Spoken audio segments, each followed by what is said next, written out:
At the moment, there are 5 million people in the U.S. with Alzheimer's disease. And by the year 2050, there will be an estimated 15 million people in the U.S.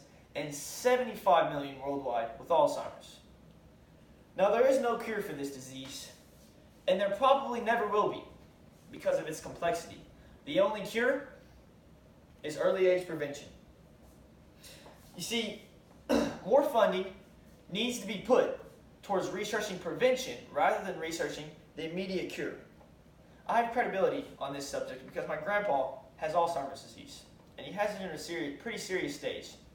You see, he'll tell me a story about from when he was in high school, and he'd tell me in extreme detail, but then he'll forget it 5 seconds later, and he'll tell me it over and over again, with adding new details every time.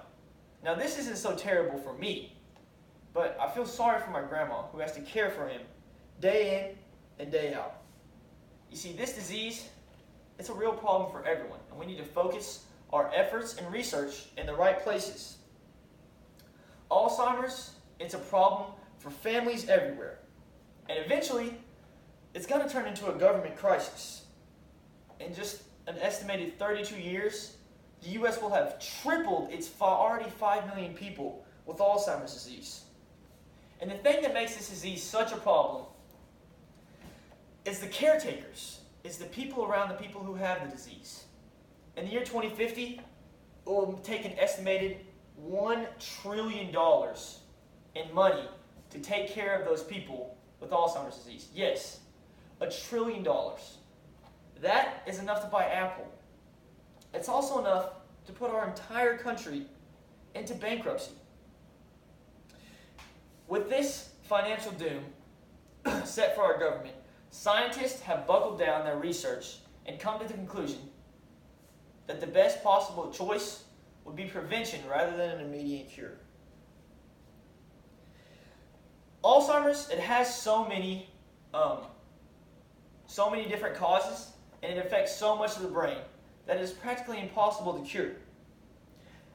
Once well-renowned scientists made the analogy that if you have 36 holes in your roof and you plug 4, you still got water in the house.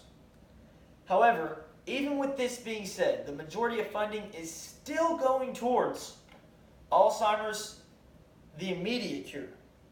Funding, it needs to be redirected immediately to more towards the prevention. And not only that, but once we find the prevention, but spreading the knowledge of how to prevent it to the people. At the moment, research is only being done to people who already have contracted the disease and already have it in full stage. Let me tell you about my Uncle Joe. When my Uncle Joe in his early 20s, he went on a trip to go snowboarding. And they were snowboarding around the backside of a mountain coming down a glacier. And he was going at high speeds and he hit a rock. And the rock caused him to flip, moving fast, and hit his head on another rock. He had to be metaflighted off in the mountain, and this gave my Uncle Joe a traumatic brain injury, increasing his chance for Alzheimer's.